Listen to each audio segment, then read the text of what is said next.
Okay, good evening. Thank you for coming. We're really delighted here to have a really eminent professor, Rahul Mukherji. He's the professor and the head of the Department of Political Science and the South Asia Institute at the University of Heidelberg. He's also the executive director of the South Asia Institute. He's taught at a variety of eminent places, and he serves on the board of a number of journals. He's also the editor of the Indian Politics and Policy.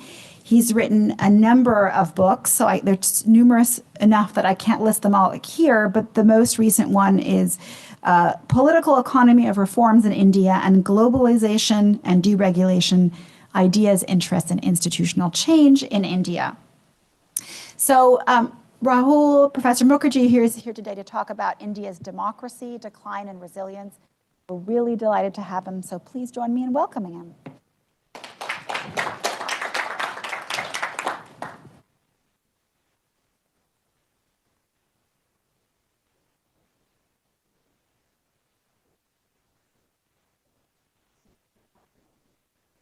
Hi.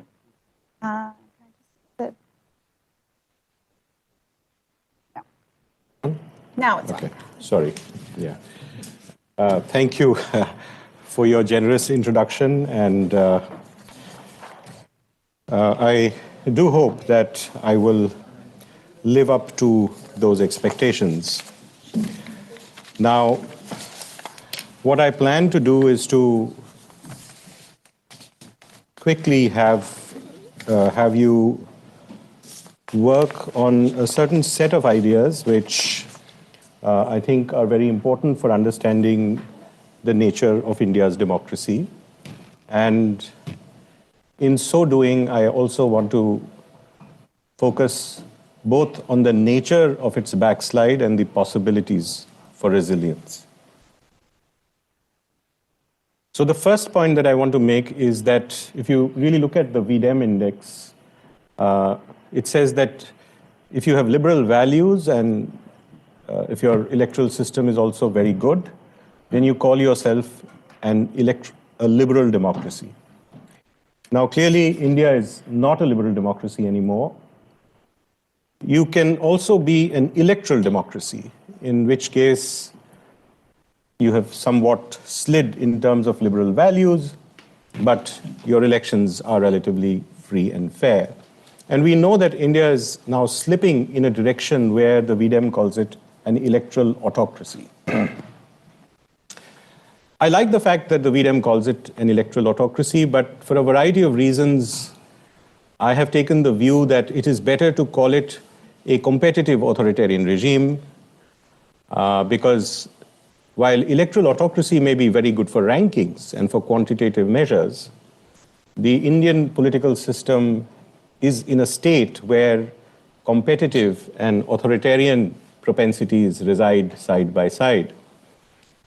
Competitive authoritarian regimes, as Stephen Levitsky would say, and as comparativists have researched, land you in a situation from where there is actually a lot of possibility for consolidation. And therefore, I will also say a few words about resilience. And because we need to weigh the prospects along with the possibilities, I think the competitive authoritarian idea, to my mind, is actually a very, very important one. Is India a closed autocracy? Not yet.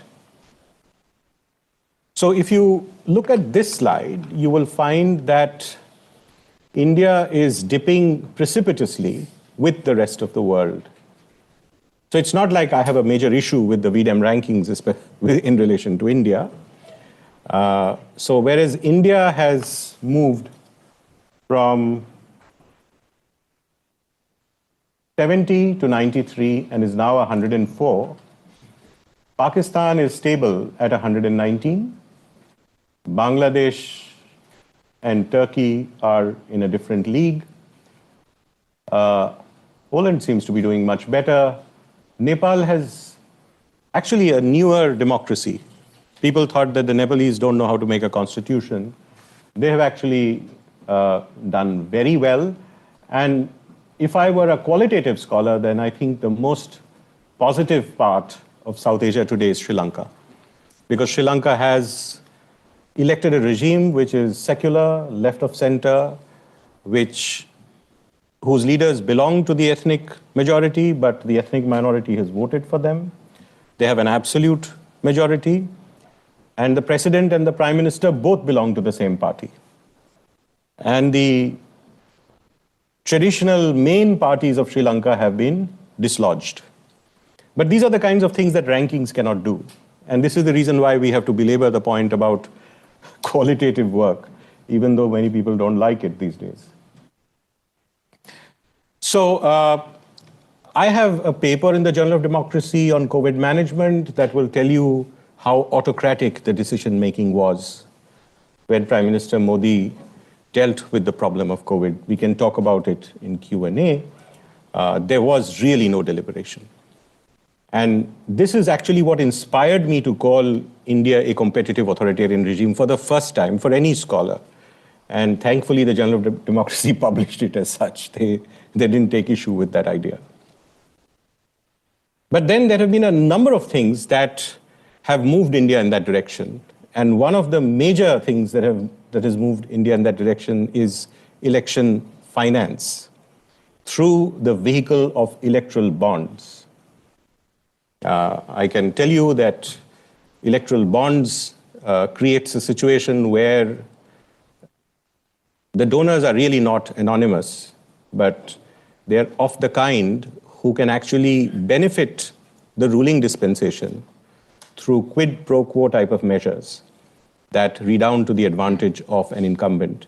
And that is precisely the kind of situation that makes incumbents more stable and consolidates a competitive authoritarian regime in the direction of an autocracy.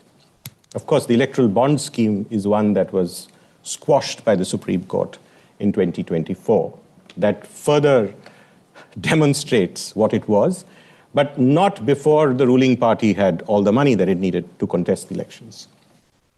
Then there is something called the Foreign Contributions Regulation Act that regulates whether or not Indian civil society organizations can get funding from abroad. There was an amendment to this act in 2010, but the act was used far more furiously by the current dispensation. So the 2010 act led to about 4,000 civil society organizations losing their ability between 2010 and 2014, but between 2014 and 2019, about 17,000 lost the facility. And then in 2020, the act was amended, and it became even more difficult for civil society organizations to access funding from abroad. This happens in Russia, this happens in many countries. It's also happening in India. Then there is something called the Prevention of Money Laundering Act. Again, this is an act that was there, but it was largely an act to catch money launderers from the business class. It was amended in a very nice way, such that it could now be targeted against opposition politicians as well as leaders in civil society not very sympathetic to ethno-nationalism. And finally, there's the Unlawful Activities Prevention Act, which made it much easier for anybody to be designated as a terrorist in India. So in the past, you needed to associate somebody with a group. And when the act was amended in 2019, that was taken away. And in many of these instances, we find that, especially in the case of the Prevention of Money Laundering Act and in the case of the Unlawful Activities Prevention Act, you really don't need any evidence to put somebody behind bars. And there are people behind bars, very few of them have actually been convicted, and some of them have died. So you have actually weaponized these instruments in such a way that there are three kinds of highways that perform themselves in India today, and I don't have the time to belabor the point in any great depth, but I would argue that there are situations where the political opposition is very severe, and just the interpretation of a legal situation can produce different kinds of behavior. And then there are situations where there's a lot of political opposition, so you change the laws incrementally. So here it becomes de facto, there it becomes de jure. And then you can be in a world where you really want to change the normative frame. So you do something very radical to the legislation. So I've just given a listing of all the things that have happened.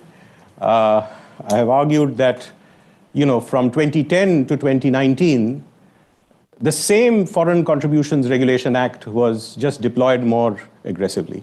And then in 2020, it was amended. Curbs on media, lynching the minority community to death, bulldozers being applied to the properties of the minority population, not allowing women to wear hijab, the manner in which the parliament is functioning, the manner in which the Supreme Court is functioning, and until 2023, the manner in which the Election Commission was functioning had to do with just using the same institutions in a different sort of way. And then you amended the Foreign Contributions Act, you amended the Prevention of Money Laundering Act, you amended something called the Citizenship Amendment Act, which discriminates against Muslims, and you amended the income tax law in such a way that the benefits that go to civil society organizations have to be renewed every 5 years. And those benefits not only go to the people who are receiving those funds from within India, but also to people who donate funds. So if you're donating a fund, if you're donating some money to a civil society organization and your organization loses that status, you don't get any tax benefits. Then I have already mentioned electoral bonds. Most recently, the government ruled that the election commissioners are going to be chosen on the basis of a vote by the Prime Minister, a cabinet minister, and a leader of the opposition, thereby making the selection completely completely partisan. So these changes have taken place, and in the case of India, I would say that a kind of displacement of norms was attempted in the area of farm laws, which had to do with marketing of produce. We can get into the details, but because of the political opposition, this law had to be withdrawn. However, the special state of Jammu and Kashmir, which has a Muslim majority, was converted not into a normal state in the Indian Union, but a union territory directly under the control of the union government. This, I argue, is a radical change. So now I'm going to talk a little bit about how a variety of these instruments have actually been used to attack civil society in India. And then I will say a few things about those civil society organizations. This is work in progress. It is not yet published. So you have the Prevention of Money Laundering Act, which can be deployed on any leader of a civil society organization. It can be deployed on any politician much more easily after the amendments have taken place. And it comes with penal consequences. Like, you can literally be put behind bars without evidence. Then you have the Foreign Contributions Regulation Act, which doesn't have penal consequences, but which can take away your right to get funding from abroad. Most recently, what we have seen is that the Central Bureau of Investigation, sometimes because it receives information that comes from the Foreign Contributions Regulation Authority, which is also located within the Ministry of Home, within the Government of India, just goes and does a kind of harassment of opposition politicians and civil society groups, which can lead to penal consequences. So the consequences of an attack by the CBI or the Prevention of Money Laundering Act can actually put you in prison, whereas if your FCRA is taken away, you just lose your ability to get more money from abroad.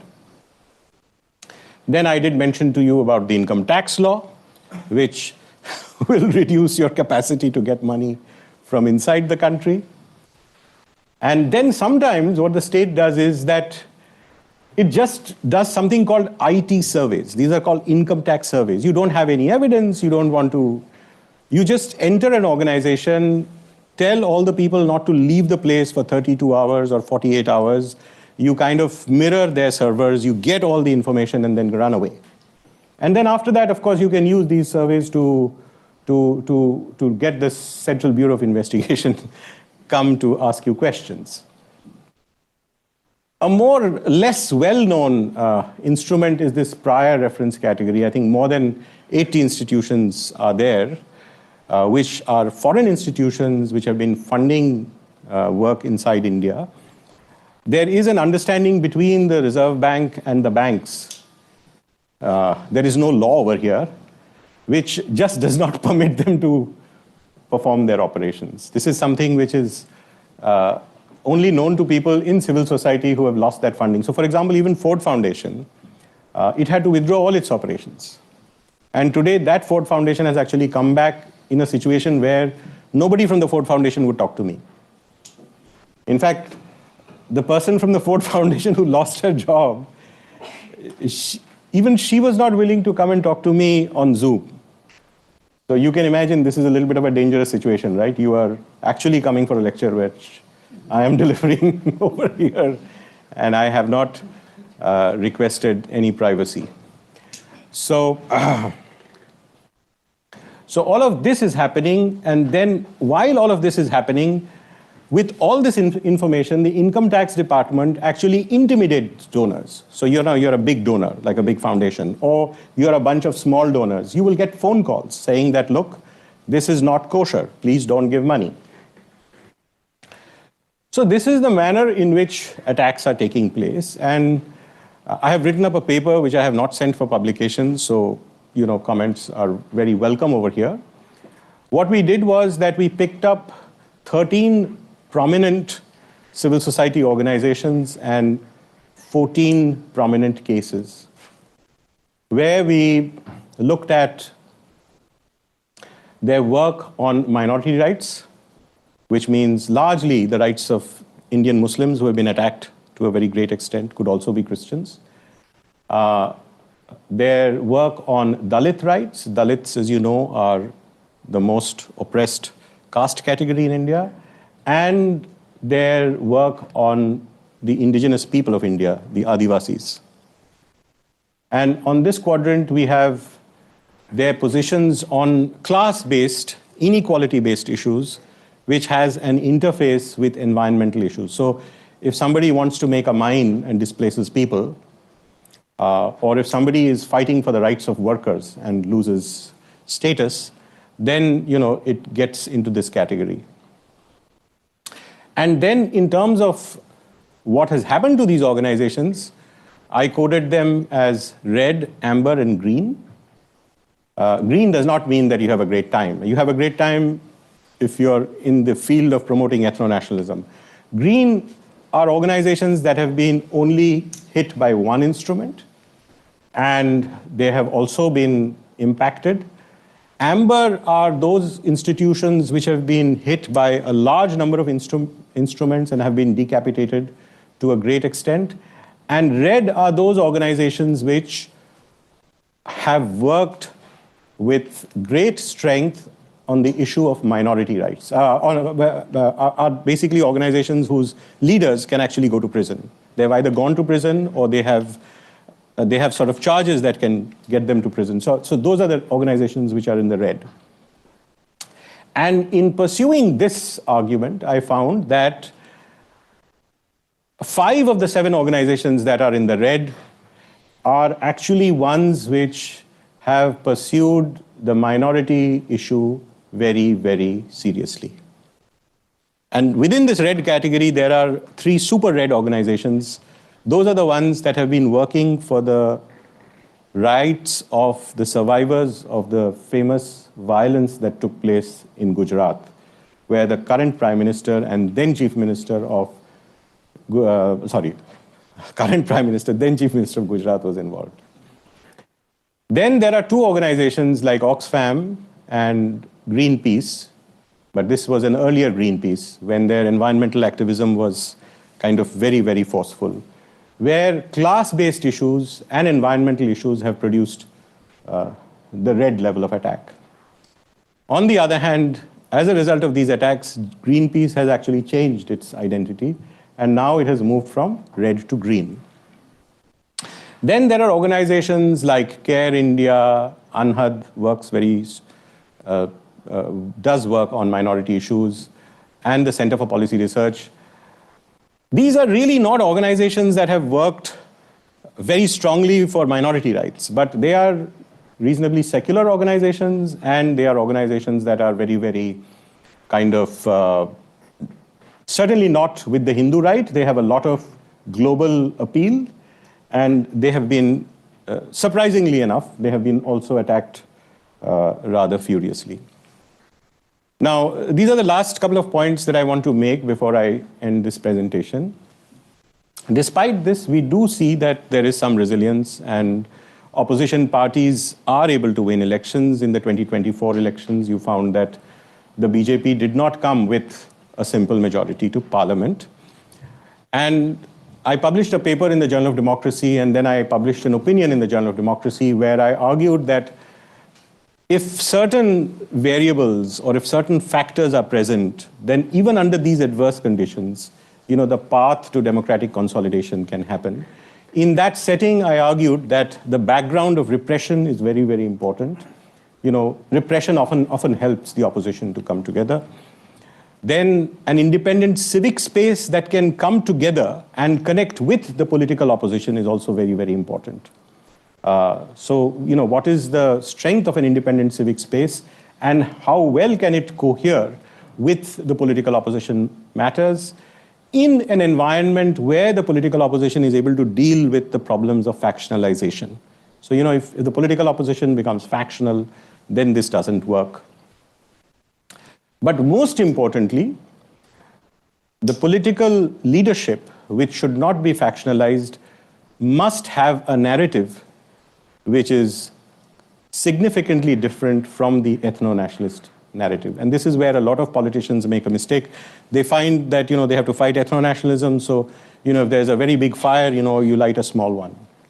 But they don't understand that you have to put water or some chemicals, and, fire doesn't diffuse sort of the embers of another fire. So if you have a kind of a secular social democratic narrative, which can differentiate itself from the ethno-nationalist narrative, in a situation where factionalization has been somewhat taken care of, and there is a good relationship with the civic space, and often aided by the background of repression, you can bring resilience back into the system. Thank you very much.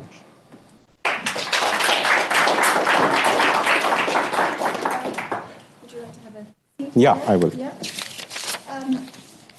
So we're going to very shortly turn it over to your questions. So I hope that you are thinking about the questions that you want to ask, but I'm going to kick us off by asking a couple questions first.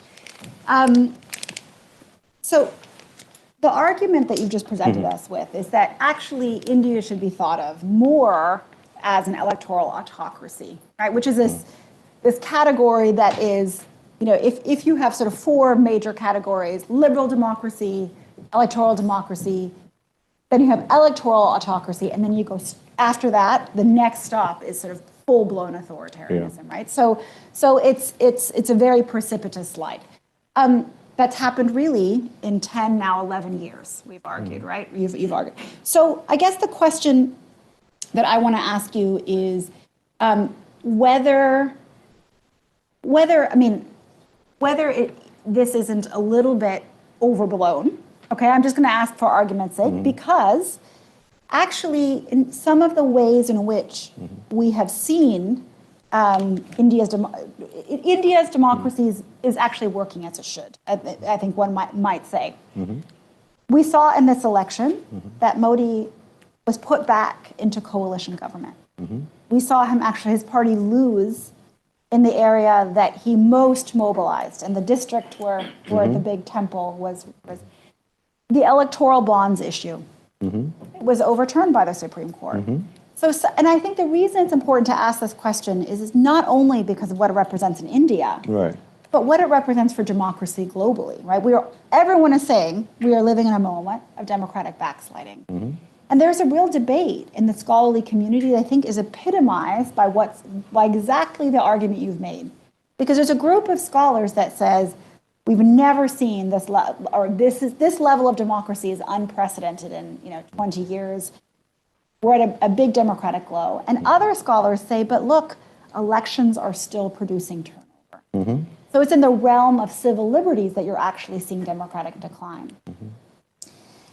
And it's also important, right, that one can have governments that aren't necessarily progressive governments, mm-hmm.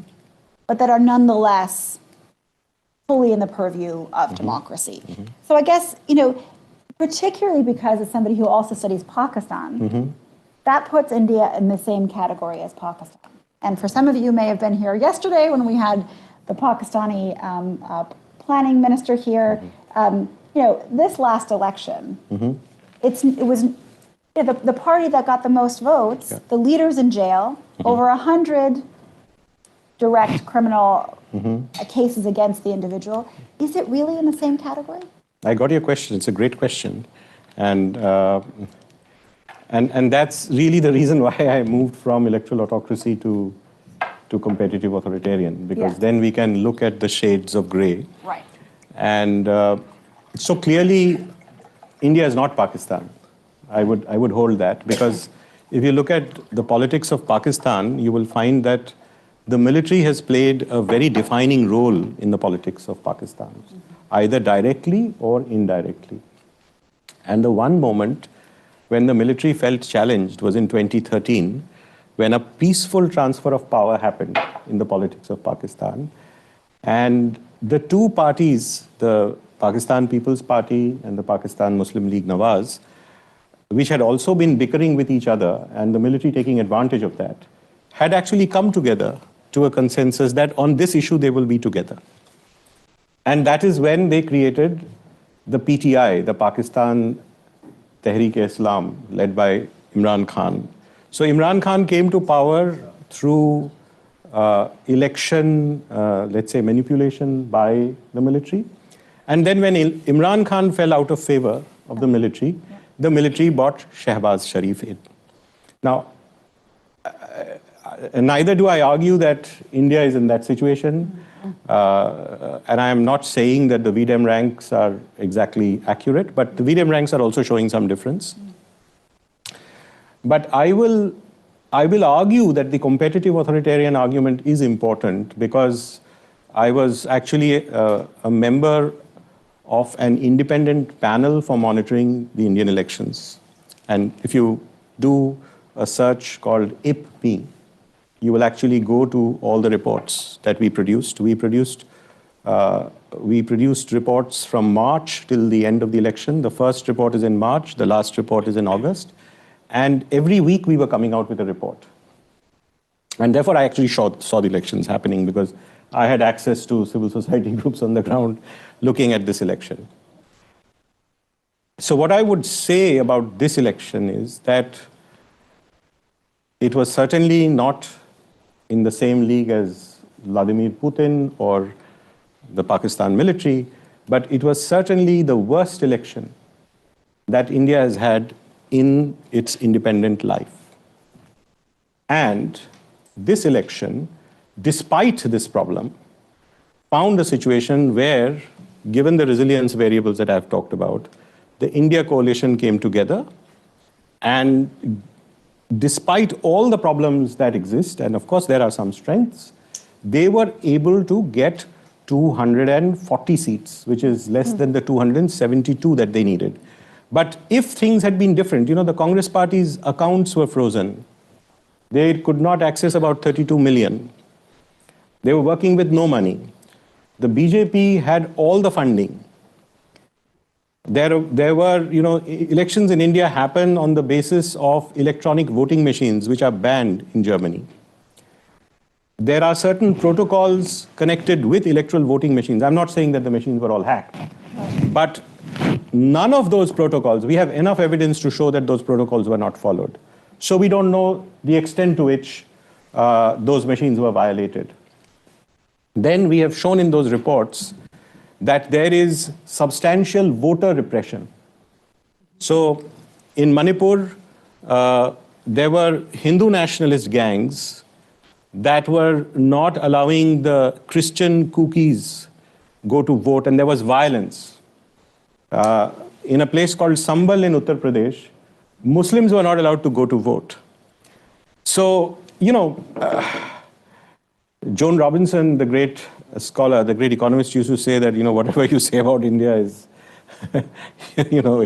is it a developed country? It shows all kinds of facets. So it certainly has facets which are democratic, which is why I call it competitive authoritarian. But if you look at funding, of course, the electoral bonds were squashed, but they were squashed by the Supreme Court. Right. And the Supreme Court did not take cases on all kinds of violations that happened. Right. We wrote weekly letters to the Election Commission regarding all the violations that were happening, which are on the website, and the Election Commission paid heed to none. And we have evidence of these violations. Yeah. So the point I'm making is, and this is why actually you need to use a term like competitive authoritarian, right, because you have to understand, you should not go away with the fact that India is an autocratic authoritarian regime. Yeah. On the other hand, you should also not think that life is great because, of course, the BJP got 240 and is in power today. What if they had got 200? They may not have formed the government. If they had not formed the government, then we would have been able to check the backslide to a greater extent. Yeah. So it is in that spirit that I want to give a nuanced analysis of India's democracy. Let me take some questions now. I'm sure there will be quite a few. So let's start at the back, and I'll take one or two together, and then we could. Do introduce yourself. Yeah. So I'm Himanshu. I'm in the MPP cohort here in 2024-25. My question is, we have the largest opposition in India, which essentially lacks party cadre. And the states where BJP has not been able to make inroads, for example, West Bengal, Tamil Nadu, Kerala, are the ones where the opposition parties have a very strong cadre, local grassroots cadre. So essentially, in Hindi belt or in North India or the major states which have highest populations and which have higher representation in the parliament, it's in a way a cakewalk for the leading party as things stands today. When do you think this changing, and if at all it will change? Thank you. Let me take one more question. Yeah, let's come over. Thank you, Jolie. I wanted to say that I found that very convincing, and I wanted to pick up your point about qualitative. I mean, I was in India during the elections. On the first day, I went to Uttar Pradesh. I tweeted that I was sure there would be no Modi wave. 20 friends tweeted back to me or sent messages saying I should not tweet again. You may be bundled out of the country. I mean, I'm a good friend of Harsh. I see he's there. He's lived under the shadow of possible imprisonment for 7 or 10 years. And what is your full name, please? Oh, my name is Paul Flather. I'm attached to St. Anthony's now and was at Mansfield. So, I mean, the question that you asked, Maya, is terribly important. It's categorization. But I think the story of backsliding is absolutely clear. We know it on the ground. We can see it. And the question I mean, I guess I could talk a lot, but the question I want to ask is that I think it's structural and deliberate. And I wondered if that is useful in the sense that, I mean, we've seen, let's take emergency. We've seen, catastrophic crisis in democracy in India, and then we've seen it swing the other way. And even more, I think, in 1980, when they brought back the ex-dictator. I thought that was a fantastic piece of democracy. But here, for 10 or 11 years, you've seen a deliberate, intentional focus in many different, and you showed it very well in your slides, in many different areas, and particularly on civil society. So I think that is dangerous. Yeah. And whatever we call it, it's significant. Absolutely. So those are great questions. That question about cadres is a very, very important question. And one of the reasons, I mean, you'll find that in this presentation, I'm saying bring civil society back in. And one of the reasons why I'm saying bring civil society back in is because you have to deal with the cadres of the RSS, right? And if you read my piece in the Journal of Democracy, you will find that the way in which it happened with respect to the political opposition is very different from the BJP RSS model of producing cadres. So there was a network that arose in Andhra Pradesh, Karnataka, called the Eddelu Karnataka Network, which is Wake Up Karnataka.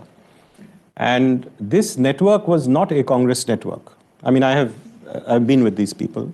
This was a non-Congress network, which had some people closer to the Congress party, but it was a network of people who decided that what is it that we need to do if we have to fight ethno-nationalism and therefore defeat the BJP. So the Jamaat came together with the Dalit Sangharsh people, and of course, much later, even the church came together, and the farmers came together. So there was a group of a large number of organizations that came together on the idea that what we have seen happening to India through the BJP and its ethno-nationalism and its level of corruption has to be eradicated.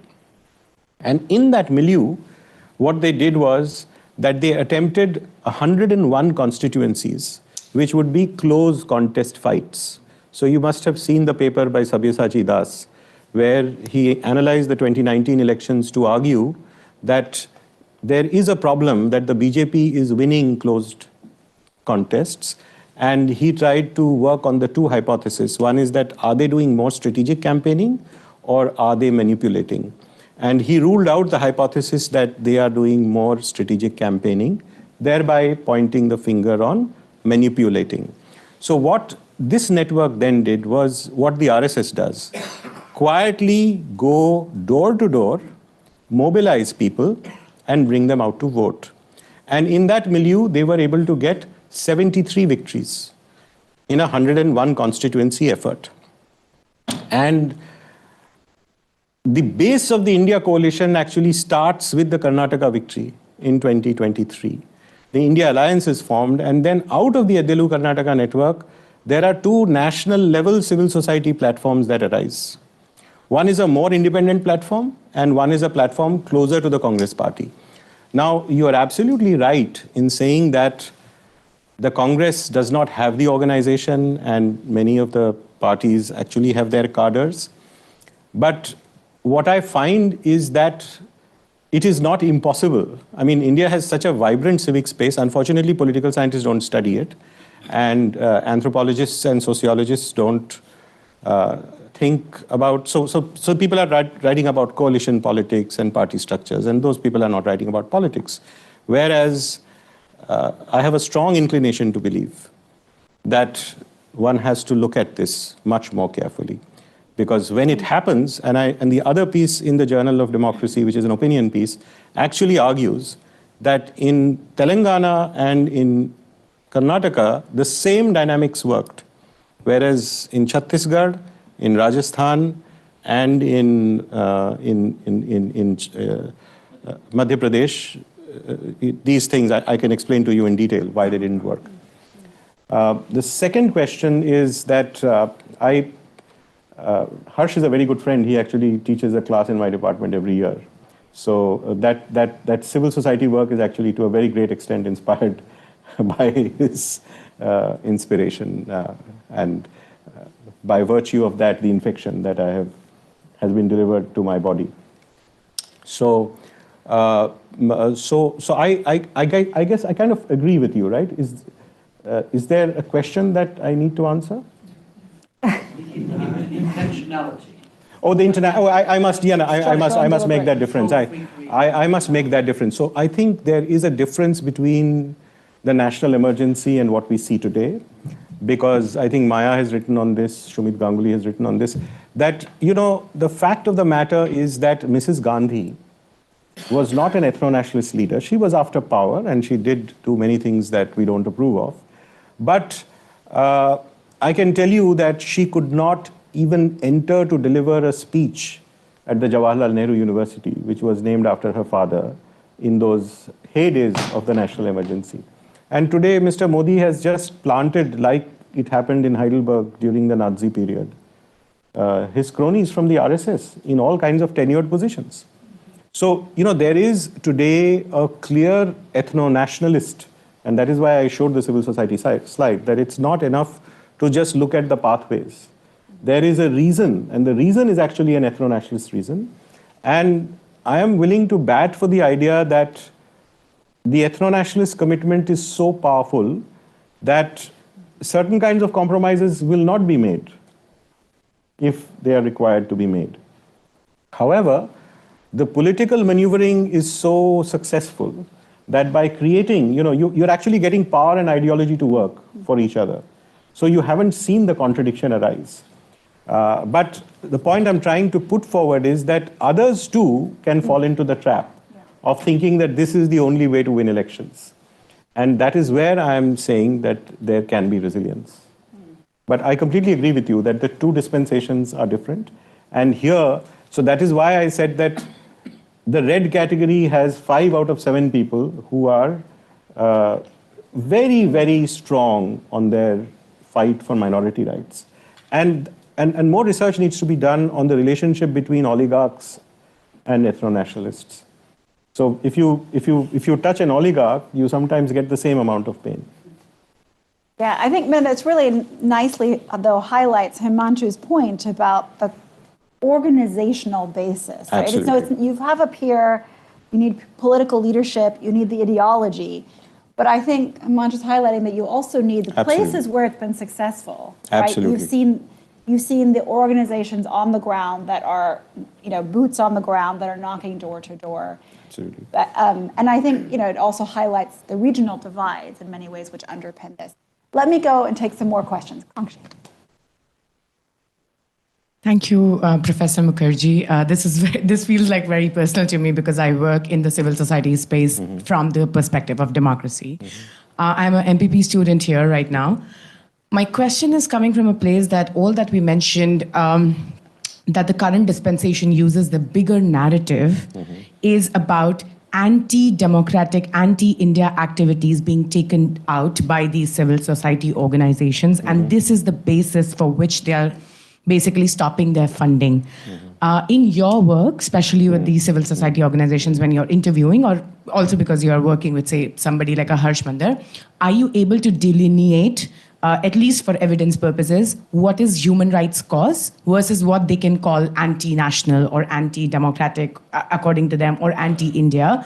Because this is a narrative that nobody has been able to break out of from the civil society space. So this is something I would like your opinion on. Great, and let's take this question here. Blue sweater. Yeah, it's coming. Oh. Yeah, hi. My name is Jayant Talawadi, and I'm a student, and I'm an MBA student at Scythe Business School. My question is, I just want to dwell more into resilience. Like, is there actually a way back? And I ask this because, as you mentioned, the way BJP has actually fractured these institutions and the way they weaponize them, like to add a few, like media and RTI also.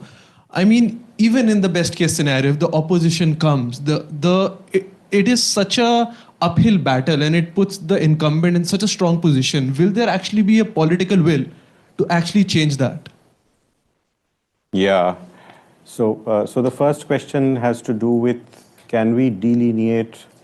When this government came to power, a report of the intelligence branch was leaked, where civil society was considered to be anti-national. It's not like you can't get an FCRE today. Let's say if you are working closely with the BJP, you can easily get an FCRA, right? So it is not like the entire civil society has been completely blocked. And one of the reasons why I showed red, amber, and green is that, there is an organization like INSAF over here. Oh, sorry. So, for example, there is an organization like INSAF over here, right? Then there is an organization like Navsarjan. Now, Navsarjan is a very good organization that works on Dalit rights. INSAF is a very good organization that works on class-based issues. And their FCRA has been taken away. but Martin McQuan is not going to go to prison. And INSAF is like 700 small organizations coming together in a kind of a social movement platform. And its leader, Willie, is not going to go to prison. So these people have been kind of cautioned that, look, you stay within the ambit of your class-based work, and you can, even Greenpeace, this Greenpeace is very different from this Greenpeace. But if somebody ever tells you what has happened here is that they have put a lot of cases on Greenpeace. They are asking Greenpeace to provide legal material from 15 years ago. So there is a noose around them. But they have a parallel company that is able to raise funds from them domestically, which Amnesty could not do. Amnesty was fighting for the rights of minorities in a very strong way. And the Greenpeace and Amnesty kind of tells you the story. That you remember there's a person called Priya Pillai who was, I think, stopped from going to Australia because she was, working against Adani mines and all. But that is not the Greenpeace of today. Today, Greenpeace is able to do its work, but it's not like Greenpeace can do its work as pleasurably as an NGO connected with the RSS, right? So this kind of a thing is happening in the ideological space. And even within the red organizations, it is Teesta Setalwad's Center for Justice and Peace. It is Harsh Mandar's Center for Equity Studies. And, his children's homes have been botched. His Karwan-e-Mohabbat, the latest I know is that Karwan-e-Mohabbat, which had an FCRA, has been taken away. And I think now they've also put him for the IT thing, that the income tax. So now if you want to give money to him, it has to be domestic money given to the Center for Equity Studies. Of course, civil society organizations might find ways. So in the case of Henry Tiffany's organization, they're working with very little money, but he has so much credibility that, if he finds a human rights defender and he recommends one as such, then somebody else will take care of that defender. There are ways of working around these things, but these are people who can go to prison. And these are people who won't mind going to prison. They will not say that, Rahul, don't take my name, And now what has happened is that even places like Care India, which would have said things like that about a year ago, will say that now we've lost everything. We've fired our 3,000 people. I mean, this is an organization that was working in multiple states on health and education. I can give you a private story about Care. Care was taken away from Bihar and replaced with Bill and Melinda Gates Foundation, giving money, was replaced with a foundation which is run by the brother-in-law of, the son-in-law of Mukesh Ambani, one of India's oligarchs. So on paper, nothing has happened, but Mukesh Ambani and Gautam Adani are very close to the Prime Minister. So if CARE's work is going to get replaced by, then you can understand the consequence. So we have to understand the nuances of this in this particular manner. And with regard to what is going to happen, like I wish I was God, then I would be able to answer your question if there was one. But what I'm trying to tell you is that just because there is a fairly hopeless situation, it is not completely hopeless, as Professor Tudor just pointed out, that it doesn't look like Pakistan. There is a more kind of, not that Pakistan didn't look better. I mean, it looked better in 2013. Today, Sri Lanka looks very good. So the point I'm making is that India is such a diverse country. I mean, I was meeting a person very close to the now Hindu nationalist Chief Minister of Assam, Himanta Biswa Sharma, and he said, I have internalized Hindutva. So I said, what have you internalized? He says, look, I am wearing all these things and, I've become a Hindu.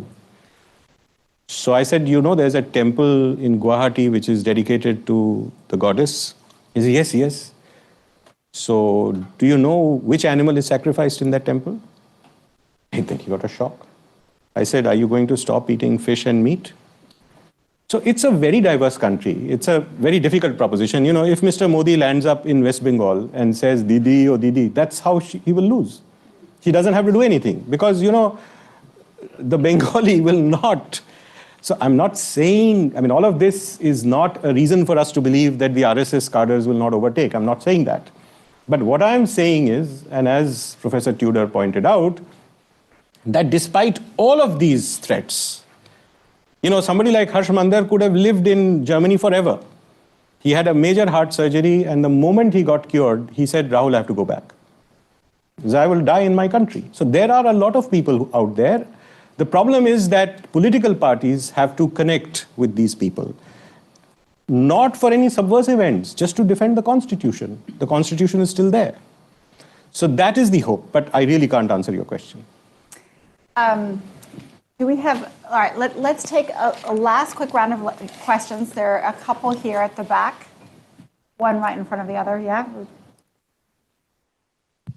Maya, I need your pen. My thing has run out. Thanks. I was wondering, by the way, I'm Gautam. I'm not a professional in this area, but I was born in India, but I've retired here, some time ago. In general, in India, even at the state level as well as at the central level, the losers of the election generally accept the result.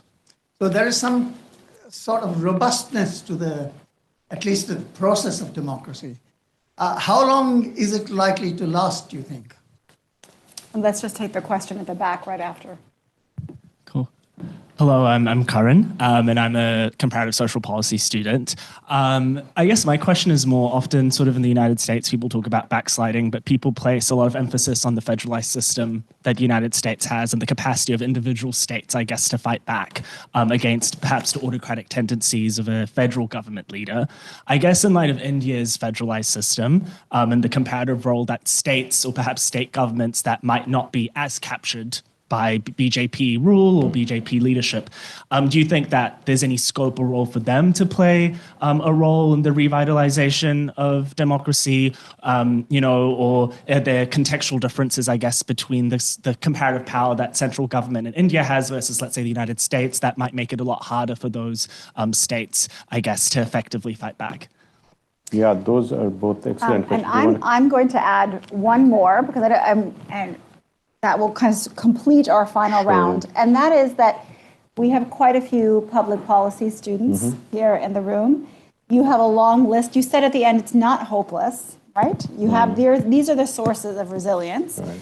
So I guess the question I'd like to ask is, if some of our Indian students here in particular are going to be running for political office in the future in India, what is the one piece of advice from all the research that you have that you would give them? I knew this was coming. Somebody wants to know, how India will get revived. The other person wants to know how can.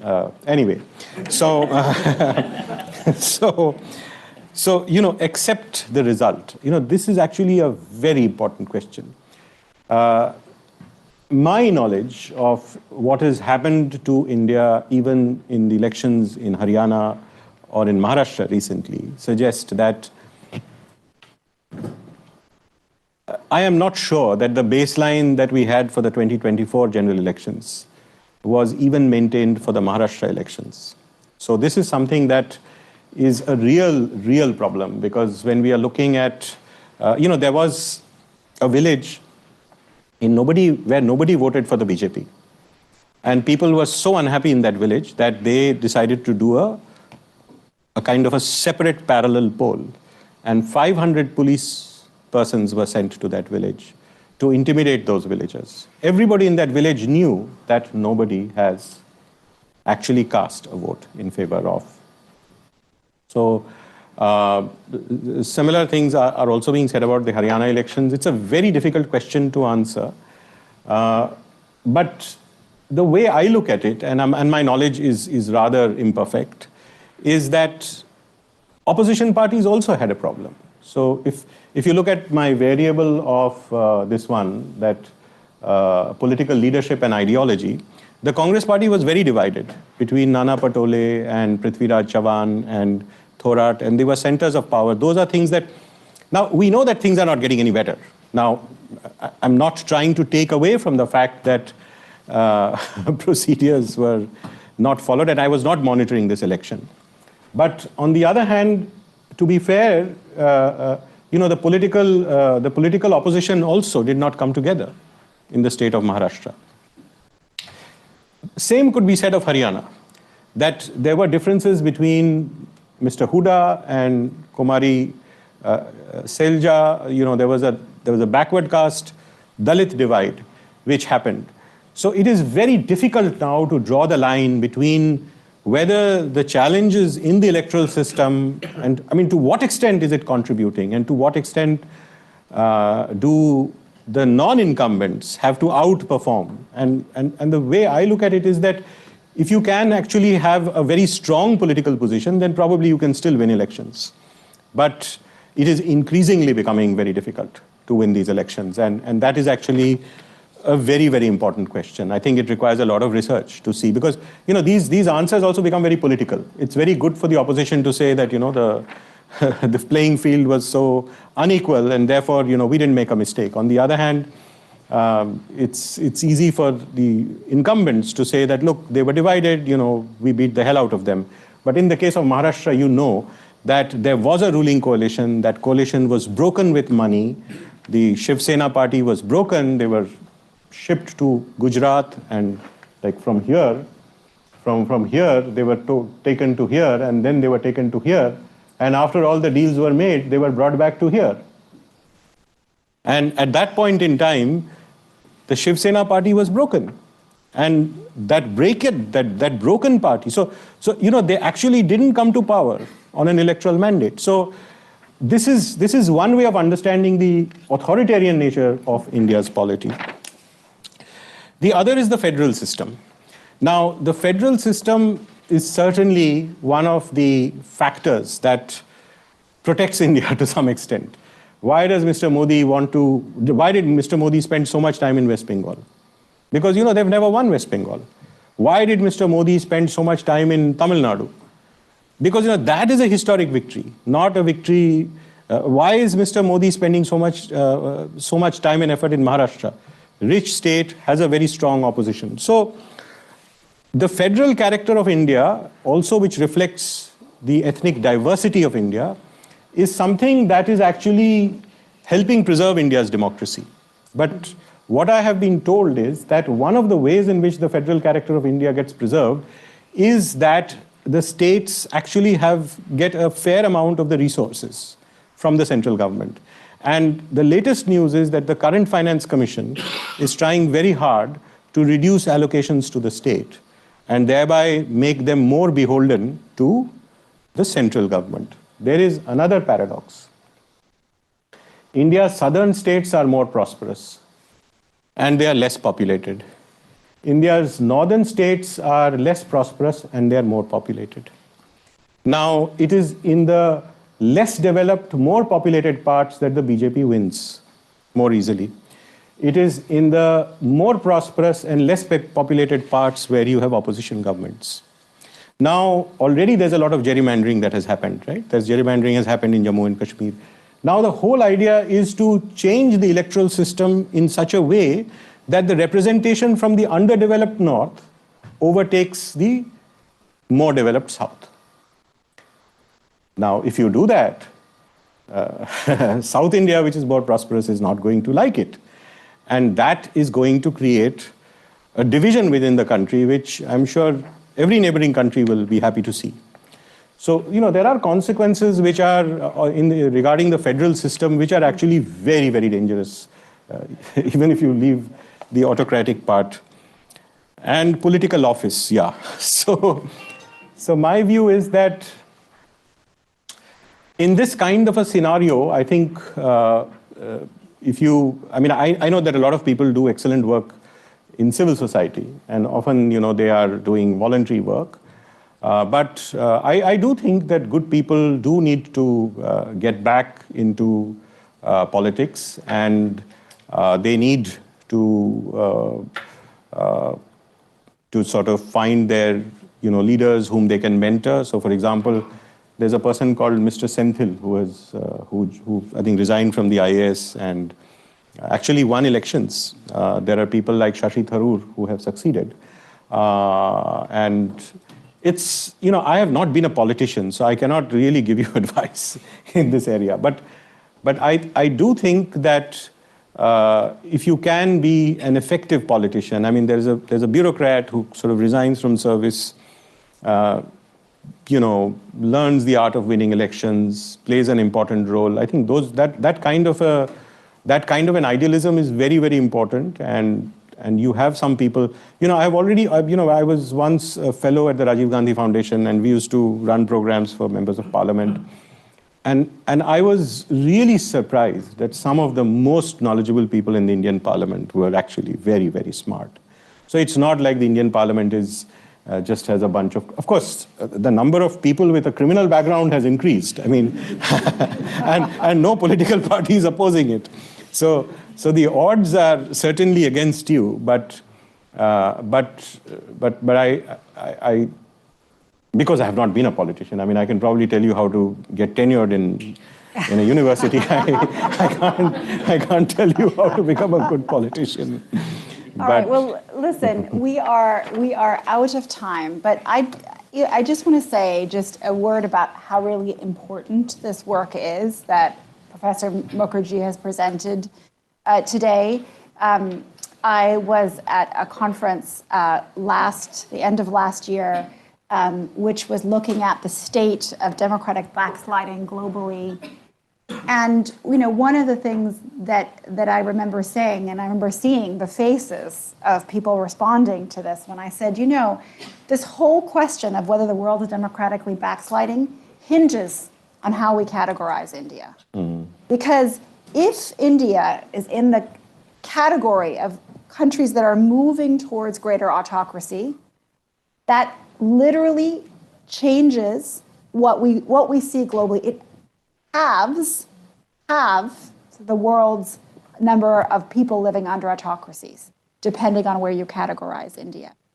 So it is a really important question, and we're really grateful that you've taken the time.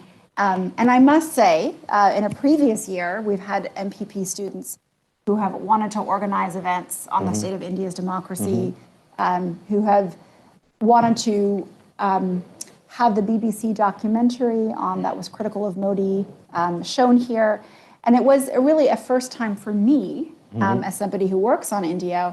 It was remarkable that they did not want me to tweet about it. They didn't want me to put something on the website about it because of the fear that they would be targeted. And I think that really speaks to the importance of this space right here and the ability to have these discussions. So thank you so much.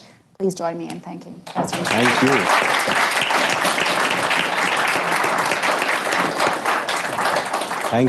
Thank you for your patience and your sort of willingness to live and think about these ideas. And I think it's very important that we do this work in a scientific way, so that we do not get judged as being either pro-BJP or anti-BJP. I think it's very important to maintain that balance, to be able to say that, look, of course, there are certain values, but those values are in the Constitution. And I think if we proceed in that way, we may still not be very secure, but I think it's a better way to go.